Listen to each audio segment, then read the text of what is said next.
साधारण जून 2009 मध्ये आशयनी मला विचारलं फोन करून की तुम्ही विरंगुळा, त्याने मला नाव पण आधी सांगितलं होतं, या माझ्या मराठी चित्रपटासाठी काम करणार का. चित्रपट म्हटल्यानंतर 3 तासाचा वगैरे असं मला वाटलं होतं. मग नंतर बोलता बोलता क्लिअर झालं की it's going to be a short film.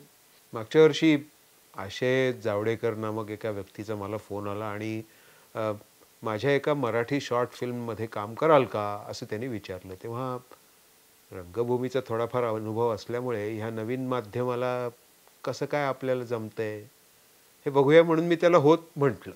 निदान आपण काहीतरी स्टेजवर केलंय तर चित्रपट करतोय, म्हणजे काय आपण खूप वेगळं काही करत नाही, आपण बघू तर खरं काय आहे, अशा ह्याने मी तयार झाले.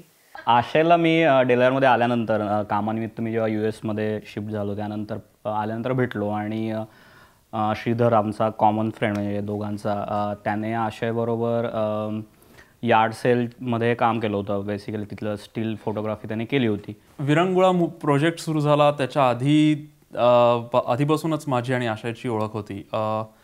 आशयनी त्याच्या आधी एक शॉर्ट फिल्म काढली होती, त्याच्यासाठी मी फोटोग्राफीचं काम केलं होतं आणि मी काही फोटोग्राफ्स काढले होते की जे तो वापरू शकला. यार्ड सेल 3 मिनिटाची होती आणि त्याच्यामध्ये मुद्दामून आम्ही एडिटिंगसाठी खूप कष्ट लागू नयेत म्हणून ती मुद्दामून एकच सीन त्याच्यामध्ये होता आणि आम्हाला प्री प्रोडक्शन आणि प्रोडक्शनविषयी त्याच्यामधून खूप शिकायला मिळालं आणि त्याचा खूप मोठा फायदा विरंगुळा करताना आम्हाला झाला की त्याच्यामध्ये आम्हाला ऑलरेडी माहिती होतं टिल प्रोडक्शन की कशा गोष्टी वर्कआउट होतात आणि पोस्ट प्रोडक्शनचा खूप मोठा एक्सपिरियन्स आम्हाला विरंगुळामध्ये आला आणि त्याबद्दल कळल्यानंतर उत्साह होता खूप की आपणही अशा कुठल्या तरी प्रोजेक्टवर काम करावं आशयबरोबर. आणि तो स्वतःहूनच म्हटला की त्याला पुढच्या प्रोजेक्टमध्ये बरीच मदत लागणार आहे, कारण की तो जरा मोठा आहे यार्ड सेलपेक्षा. म्हणून तो म्हटला की तुम्हाला शक्य आहे का. तर आयतीच आली होती ती अपॉर्च्युनिटी, मग आम्ही हो म्हटलो. पण तेवढंच बेसिकली की आम्ही म्हटलो हो आणि मग त्यानंतर ॲक्च्युअल काय होणार आहे यातली प्रोसेस. आता जसं ऑफिसमध्ये असतं की एखादा रिक्वायरमेंट्स दिल्यानंतर पुढे काय होणार आहे याची एक पूर्ण प्रोसेस ठरलेली आहे. तर मला माहिती होती की कुठल्या टप्प्यात काय करायचं तिथे, पण इथे काय असणार आहे हा प्रश्नचिन्ह हे नेहमीच होतं. त्याच्याकडून त्याला जेवढं शक्य आहे तेवढा त्यांनी वाचून इंटरनेटवर रिसर्च करून वगैरे त्याचा म्हणजे फिल्मिंग ह्या टेक्निकचा त्यांनी अभ्यास केलेला होता. कारण मलाही महत्त्वाचा माझा तो कन्सर्न होता, कारण मला त्यातलं काहीच माहिती नव्हतं. मला माहिती नव्हतं, माझ्या माहितीप्रमाणे सुधीरनंही काही माहिती नव्हतं. त्यामुळे जो आपली फिल्म करणार आहे त्याला माहिती असणं खूप आवश्यक होतं. आशय मधुरा म्हटले होते की असा मूवी करायचा प्लॅन आहे वगैरे, तर तुम्ही या, आम्ही तुम्हाला सांगतो काय एक्झॅक्टली आहे ते. तर माझा व्ह्यू सांगते आम्ही की मी असं होतं की हां ठीक आहे चला आता आपण जाऊयात, काहीतरी जनरल एक असणारे काम, माहिती नाही काय असेल, बघूयात कळेल. श्रीधरकडून पूर्वी ऐकलं होतं की असं एक त्यांनी शॉर्ट फिल्म केली आहे आणि मी ती पाहिली पण होती. तर आम्ही आपले गेलो, चला मूवी बघायला. जसा मूवी बघताना जसा टाईमपास होतो तसा मूवी करताना होईल मे बी, म्हणून आम्ही तिकडे गेलो. आणि तिकडे गेल्या गेल्या आशयनी मस्तपैकी PPT केला होता व्यवस्थित सगळ्या गोष्टींचा की स्टोरी बोर्डिंग म्हणजे काय, प्री प्रोडक्शन म्हणजे काय, पोस्ट प्रोडक्शन म्हणजे काय, कशाला काय म्हणतात. सांगायचं झालं तर त्याने प्रेझेंटेशन केलं की जे कोणी नवीन आम्ही इंडक्शन प्रोसेस म्हणूया आमची, असं त्याने की ज्यांना कोणाला मूवी फक्त बघण्यापुरतेच जे आहेत आणि ज्यांना मूवीबद्दल ॲक्च्युली काय असतं प्रोडक्शनमधलं हे माहिती करून घ्यायचं होतं, त्यासाठी त्याने एक प्रॉपर प्रेझेंटेशन केलं. आणि त्यामध्ये स्क्रिप्ट काय असतं, स्क्रिप्टची विभागणी कशी असते, किती मिनटाला किती पानं, हे सगळं त्याने असं परफेक्टली समजावून सांगितलं. त्यानंतर प्रोडक्शनमधल्या काय काय प्रोसेस असतात, पोस्ट प्रोडक्शनच्या काय प्रोसेस असतात, हे एक व्यवस्थित प्रेझेंटेशन दिल्यानंतर त्यानंतर आमचा कॉन्फिडन्स बराच वाढला की आता कळतं आहे की काय काय होणार आहे या प्रोसेसमध्ये. आणि मग कामं करायला उत्साह वाढत गेला. मी अशी बघत होते की एवढं डिटेल आणि एवढं सिस्टमॅटिक जर का पहिल्या दिवसापासून असणार आहे तर this has to be something really very big. So सुरुवात तिथून झाली आणि मग जस्ट की असं सुरू होत होत होत मग त्याच्यात कसे आलो ते कळलंच नाही की म्हणजे वी वर पार्ट ऑफ विरंगुळा सो मच बाय देन. मेहनत केली पोरांनी, तुला सांगतो. ते म्हणजे हे आम्हाला बोलवायचे आणि त्याचं शेड्यूल एकदम लिहून तयार असायचं मिनिट बाय मिनिट, की अरे हे असं करायचं आणि ते तसं करायचं आणि ते तसं करायचं आणि मग त्यावेळेला कपडे बदलायचे आणि ह्यावेळेला मेकअप करायचा आणि वगैरे वगैरे वगैरे वगैरे. बेसिकली त्या डिटेल प्रोसेसमुळे तसं बघायला गेलं तर काम बरंच सोपं झालं. म्हणजे आम्हाला बरेच वेळा माहिती असायचं की आपण काय करणार आहोत. म्हणजे इतकं की आम्हाला वेळेनुसार माहिती होतं की 8:05 आम्ही कुठे असणार आहोत आणि आम्ही काय करणार आहोत. ह्या सगळ्या प्रोसेसमध्ये आल्यानंतर आशयने मला विचारलं की मी प्रोडक्शनमध्ये काम करीन का आणि प्रोडक्शनचं काम बघीन का, आणि माझा काही या गोष्टींशी संबंध नसल्यामुळे माझा पहिला प्रश्न हाच होता की म्हणजे मला नक्की काय करायचं आहे. आशय स्टुडंट असूनही त्याची ही साईड सगळी सांभाळत त्याला ही मूवी बनवायची होती आणि त्यामुळे एक लिमिटेड रिसोर्सेसमध्ये सगळं करायचं होतं. त्यामुळे सगळे सीन हे एका टेकमध्येच व्हायला हवे होते ॲक्च्युअल शूटिंग करताना. त्यामुळे त्याने बरीच मेहनत आधी घेतली की जेणेकरून ॲक्च्युअल शूटिंगच्या वेळेस खूप कमी सरप्राइजेस असतील. म्हणजे प्लॅनिंगच्या बाबतीत म्हणा किंवा ॲक्च्युअल सीनच्या बाबतीत म्हणा. विरंगुळ्यासाठी अवेलेबल असलेले रिसोर्सेस हे खूप मर्यादित स्वरूपाचे होते आणि तसाच एक महत्त्वाचा आमचा रिसोर्स म्हणजे कोडॅककडनं घेतलेली फिल्म. ही फिल्म इतकी कमी होती की प्रत्येक सीनचे आम्ही जास्तीत जास्त 2च टेक्स घेऊ शकू एवढीच ती फिल्म अवेलेबल होती. त्यामुळे एवढ्या कमी फिल्ममध्ये एवढ्या सगळ्या कलाकार लोकांच्या वेळा जमवून शूट करणं ही आमची खरोखरच मोठी परीक्षा होती. आणि म्हणूनच आम्ही शूटिंगच्या आधीच्या सगळ्या मीटिंगमध्ये प्रत्येक दिवसाचं जितकं मिनिट टू मिनिट प्लॅनिंग करता येईल तितकं करायचा आम्ही प्रयत्न केला आणि शूटिंगच्या वेळेला त्याचं एक्झिक्युशन करायचाही प्रयत्न केला. त्याने मला सांगितलं की ओके, तुला सगळे लोक त्यांचं काम वेळच्या वेळी पार पाडतायत ना, शेड्यूल फॉलो होत आहे ना, टायमिंग्स फॉलो होत आहेत ना, आणि प्रत्येकजण त्याला दिलेलं काम चोख करतोय ना हे बघण्याचं काम तू करायचंस इन अ वे. आणि आय वॉज की ठीक आहे चालेल, मी आता हे सगळं बघीन आणि करीन. आणि जेव्हा खरंच सुरू झालं सगळं करायला तेव्हा लक्षात आलं की इट्स व्हेरी डिफिकल्ट की त्याला तुम्ही मॅचअप करू शकाल त्या शेड्यूलला आणि त्या सगळ्या टाईम टेबलला दिलेल्या, आणि प्रत्येकाला सांगायचं की ओके आपल्याकडे एवढाच वेळ आहे आणि तेवढ्यातच आता हे सगळं उरकायचं आहे. म्हणून आमची जी प्रोडक्शन मॅनेजर होती केतकी, तिचा हा जॉबच होता की जरा जरी शेड्यूलच्या बाहेर जात चाललं की प्रत्येकाच्या पाठी बुणबुण करायची की आपला वेळ जातोय. असंही झालं बरेच वेळेला की सगळे केतकीवरती वैतागायचे की काय सगळं सारखी काय तू आमच्या पाठी बुणबुण करतेस. पण तो जॉब किती महत्त्वाचा होता हे शूटिंग चालू असताना आम्हाला खूप कळलं. आणि नंतर जेव्हा आम्ही काय म्हणतात त्याला सिंहावलोकन केलं स्वतःच्या प्रोजेक्टचं तेव्हा खरंच जाणवलं की ही बुणबुण केतकीची किती महत्त्वाची होती आणि त्यामुळे या सगळ्या गोष्टी वेळेमध्ये सुरळीतपणे पार पाडायला खूप मदत झाली.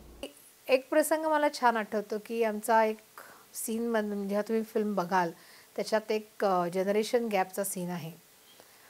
सूर्य मावळताना तो घ्यायचा होता आणि इतकी कमी फिल्म राहिली होती, थंडी वाढत होती आणि तो सूर्य असा आता जातोय असं होत होतं.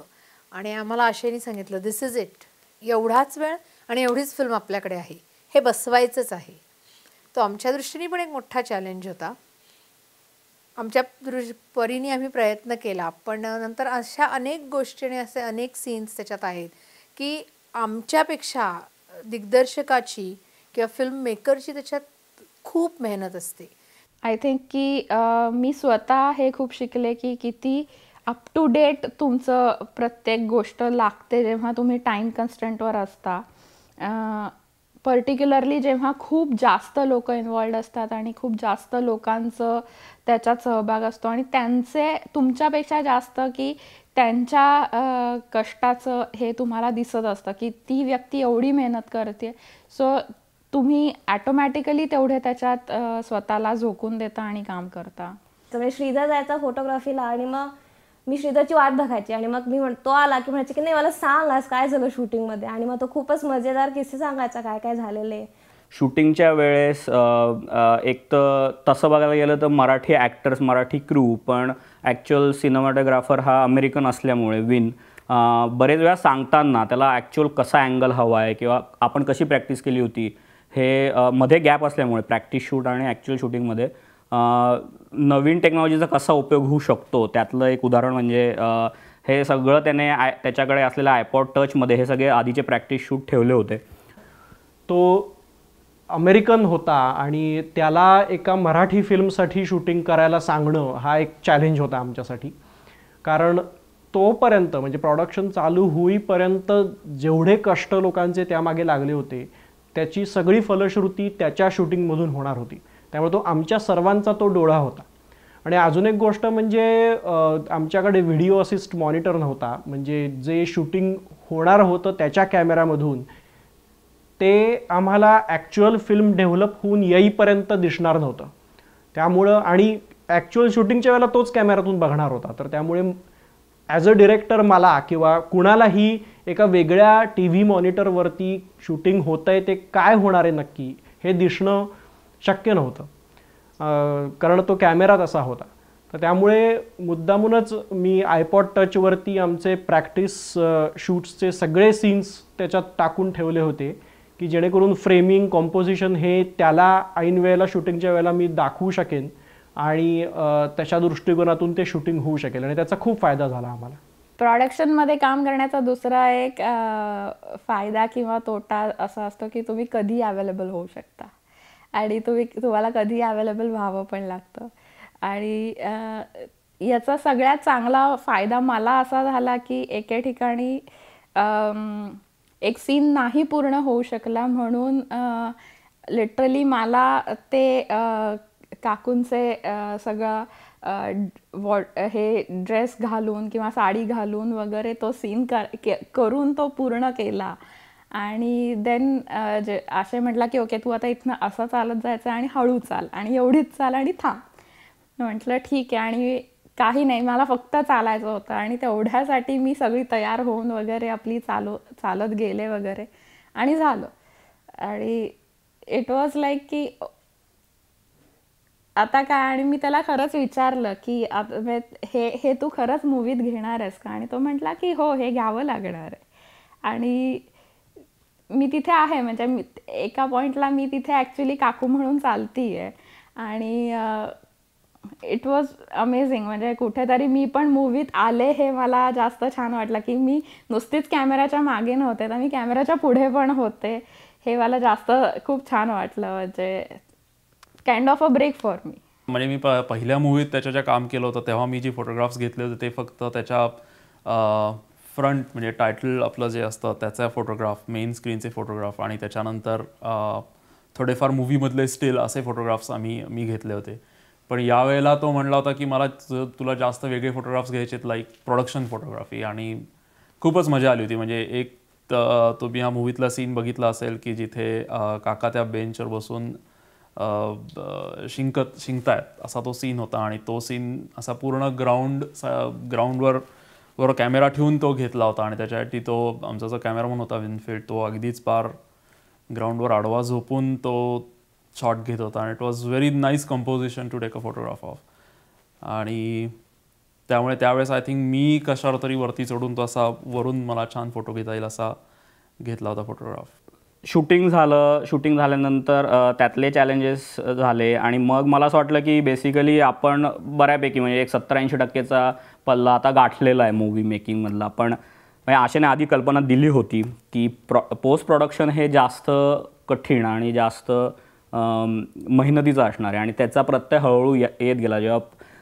जेव्हा आमची फिल्म ही डेव्हलप होऊन आली कॅलिफोर्नियातनं त्यानंतर खरं बेसिकली चॅलेंज दिसायला लागलं त्यातलं. कारण की पहिला अगदीच रॉ कट बघितल्यावर साहजिक त्यातले बरेच फ्लॉज दिसले किंवा त्यातल्या बऱ्याच गोष्टी टेक्निकली ज्या आपल्याला चेंज कराव्या लागणार आहेत त्या जाणवल्या. आणि मग तिथनं सगळं सुरू झालं. आमच्याकडे आम्ही सगळेजण एकदा जमलो माझ्या घरी आणि आम्ही त्याचं बेसिक हे बघितलं. त्याच्यात तेव्हा त्यांनी आम्हाला आशेने खूप काय गोष्टी सांगितल्या की आम्हाला इथे हे सुधारायला लागेल. एका चक्क शॉर्टमध्ये आमची डोकीच गेली होती. तर त्याच्यासाठी हे खूप म्हणजे आमच्यासाठी ते चॅलेंजिंग होतंच पण आमच्यापेक्षा 10 पट त्याच्यासाठी ते चॅलेंजिंग होतं. जेव्हा आम्ही रफ कॉपी बघितली तेव्हा खूप डिप्रेशन आलं आणि हे नेहमीच येतं. एक रफ कॉपी बघितल्यानंतर प्रचंड डिप्रेशन येतं, आपण काय करून ठेवलं आता असं वाटतं.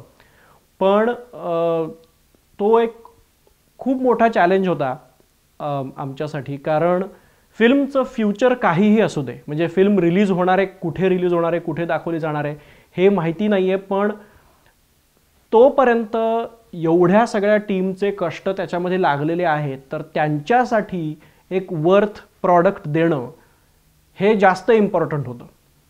आणि त्यामुळे आम्हाला खूप चॅलेंजेस, म्हणजे आत्तापर्यंत प्रोडक्शनमध्ये आलेल्या सर्व अडचणी विसरून परत नव्यानं संपूर्ण फिल्म आता आम्हाला त्याच्यातून उभी करायची होती, आणि which was a very big challenge. त्या 2 सीन आहेत, सीन नंबर 6 आणि 10, ज्यामध्ये आम्हाला फॉल हवा होता खरं, पण सगळ्या टायमिंग आणि एकूणच एवढ्या लोकांचे असलेले कमिटमेंट्स यामुळे आणि वेदरची नसलेली साथ, या सगळ्यामुळे आमचं शूटिंगचं शेड्यूल हे फॉल नंतर बरंचसं आलं त्या 2 सीनसाठीचं, आणि आम्ही फॉल मिस केला.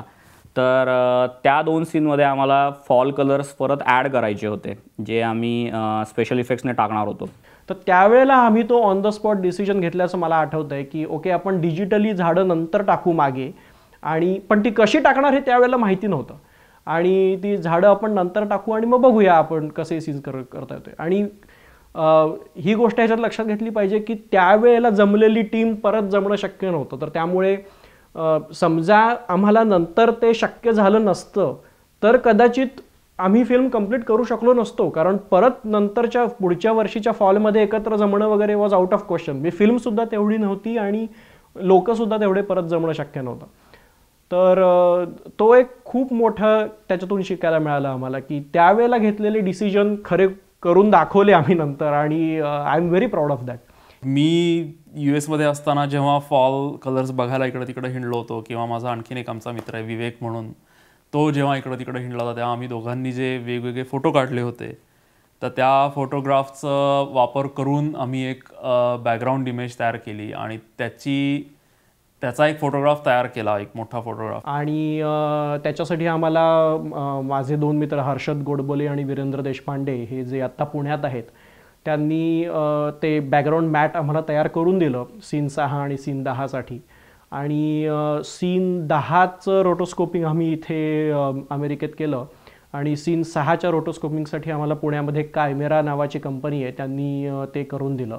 सीन 6चे त्यांनी व्यवस्थित सगळ्यांना फ्रेम नंबर्स दिले आणि करायला सांगितलं, आणि त्यांनी व्यवस्थित शिकवलं, आणि मग आम्ही ते केलं. आणि मग ते करता करता चुका तर, जसं फिल्म मेकिंग हा एक लर्निंग प्रोसेस होती एक आमच्यासाठी, कारण आम्ही कधीच ह्याच्यामध्ये काम केलं नव्हतं, तसं रोटोस्कोपिंग पण एक लर्निंग प्रोसेस होती आमच्यासाठी. प्रत्येकाला जवळपास 60 फ्रेम होत्या ज्या करायच्या होत्या, आणि खूपच टाईम कन्झ्युमिंग काम होतं. पण आशेनी तसं बरंच आम्हाला नीट समजावून सांगितलं होतं, खूप स्टँडर्ड्सही सेट केले होते. त्या इरेझरचा साईजसुद्धा सांगितला की किती पॉईंट्सचा हवा आहे आणि काय.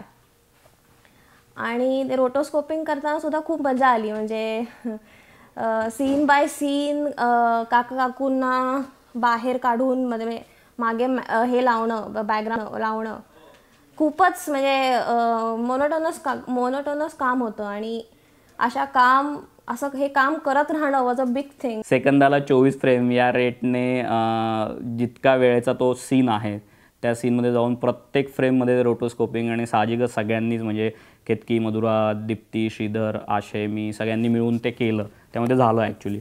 पण तो एक फारच टाईम कन्झ्युमिंग आणि खूपच टिडियस जॉब होतं त्या एकूणच पोस्ट प्रोडक्शन या प्रोसेसमधला. 10 फ्रेम्ससाठी सपोज तुम्ही 2 ते 11 बसत असाल एका सीनमधल्या प्रत्येकजण, तुम्ही विचार करा की किती कष्ट लागत असतील 20 मिनिटाच्या फिल्मसाठी. त्याच्यामध्ये सगळंच येतं. सो त्या क्षणाला असं, म्हणजे जेव्हा स्वतः पार्टिसिपेट करतो तेव्हा असं कळतं की किती छोट्या गोष्टी मॅटर करतात, आणि ह्याचा दिसताना जरी 20 मिनिटाची मूवी दिसत असली तरी केवढं मोठं ॲक्च्युली काम येते. वेळेला ईमेलमध्ये आशयला लिहायचे की हा विरंगुळा होत नाही आहे, हे भयंकर वेळ खाणं होतं आहे, तर वेळ काढू होतं आहे. तर कारण ह्या 3 गोष्टी ज्या आहेत, तंत्र, मंत्र आणि जंत्री, त्याला लागणारी भरपूर पैसा लागतो. तर आता आपल्याला कळतं की हे जे सगळे कलाकार असतात नावाजलेले, की ते त्यांचं स्टारडम आणि त्यांच्यासाठी ते किती अमुक अमुक लाख कोटी वगैरे पैसे घेतात. तर थोडंफार जाणवतं आपल्याला की हां नाही, हे वाटतं तितकं सोपं नाही आहे. इनफॅक्ट अजिबातच सोपं नाही आहे हे तंत्र, खूप अवघड आहे. म्हणजे नाटकाचं एक बरं असतं, एक अखंड तालीम केली, सगळ्याच्या सगळं ओळीने केलं की एकदा आपलं ओकून टाकलं स्टेजवर की मोकळे. इथे नाही, ते हात असाच पाहिजे. ते शॉट तयार करण्याच्या वेळेसाठी तुम्हाला सांगतो काय ताप हो. हा मनुष्य एक शॉट होता, मी काहीतरी लिहितोय आणि ह्याचा पेन माझ्या हाताचा फक्त शॉट हवा होता. तो कॅमेरा त्यांनी वरती लावला. आता त्या कॅमेऱ्याची फोकल लेंथ म्हणे एवढीच आहे, मग तो तितक्या वरती लावला पाहिजे. 45 मिनिटं मी नुसतं असं धरून बसून होतो हात.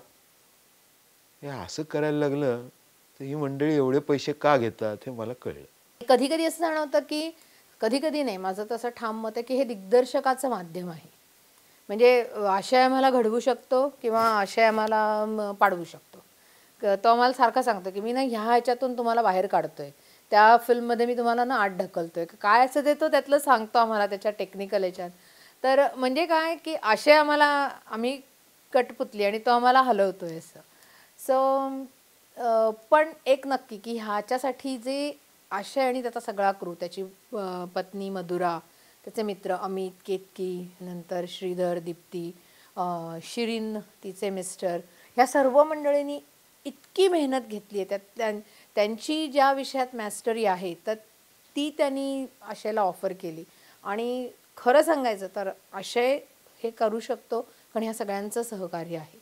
विरंगुळामध्ये बेसिकली प्रेक्षकांना लक्षात येईलच बघताना की बरीच मेहनत आहे, म्हणजे त्यामागे प्रोडक्शन क्रूची सुद्धा आणि एकूणच आशयच्या डायरेक्शन आणि मधुरा आणि आशयचं असलेलं स्क्रिप्ट रायटिंग हे सगळं तुम्हाला बघताना जाणवेलच. आणि जसं आम्हाला काम करताना नवीन असूनही या फील्डमध्ये खूप मजा आली आणि खूप शिकायला मिळालं बेसिकली. आणि आम्ही असं खूप काय ॲडहॉक बेसिसने की आज हे काम आहे हे करा असं नाही केलं आहे. बेसिकली त्यामध्ये खूप प्लॅनिंग होतं, खूप एज्युकेशन होतं आणि आशेने प्रत्येक स्टेपला ही वॉज मेकिंग शुअर की लोकांना माहिती असावं की ते काय करत आहेत आणि ते उगीच ब्लाइंडली काहीतरी करायचं म्हणून करत नाही आहेत. तर ते या प्रोजेक्टमुळे पुढच्या कुठल्या प्रोजेक्टमध्येही ते काम करू शकतील, याचा अनुभव टेक्निकल ते घेऊन जाऊन पुढे कामं करू शकतील याचा त्याने नेहमीच विचार केला आहे. त्यामुळे मला असं वाटतं की हे सगळं विरंगुळात बघताना प्रेक्षकांना नक्कीच जाणवणार आहे. आणि त्याच्याबरोबर त्याच्या बायकोचं पण मला भयंकर कौतुक वाटतं. हार्डली किती 24-25 वर्षाची असेल ती. अतिशय समर्थपणे त्याच्या प्रत्येक ह्याच्यासाठी ती उभी असते.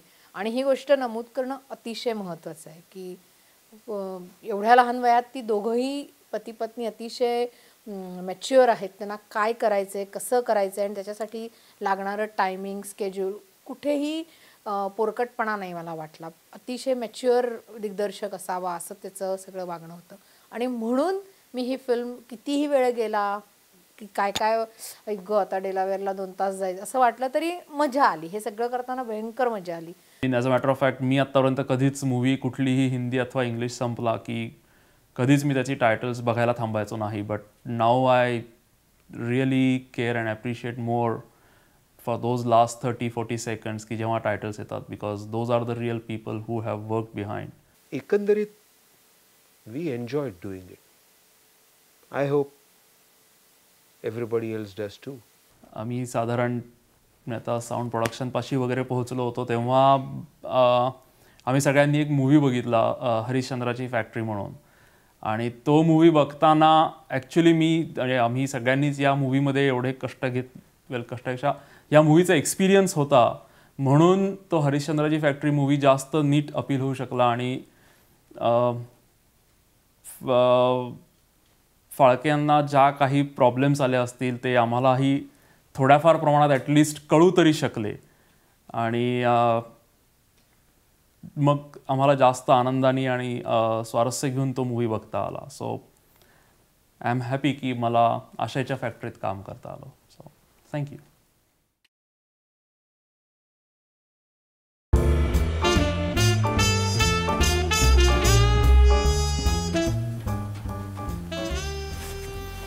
थांब.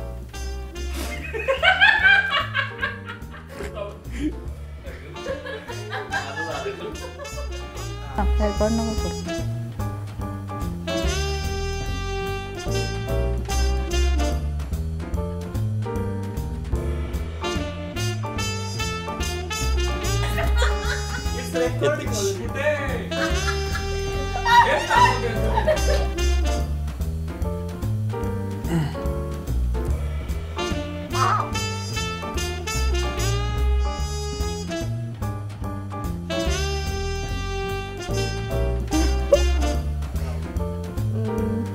हे कुठे असणं ह्याच्यावरती अवलंबून आहे का काही, हे पाठचं तुंबू? आता जास्त सगळेजण आपल्याकडे बघतायत म्हणजे. आशयची ओळख डेलावेअरला आल्यानंतर माझी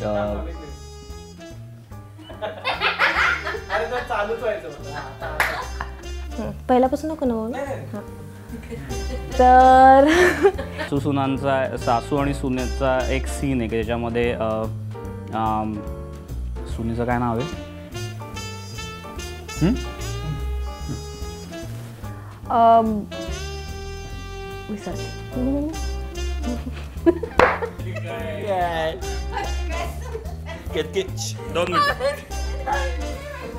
I'm done.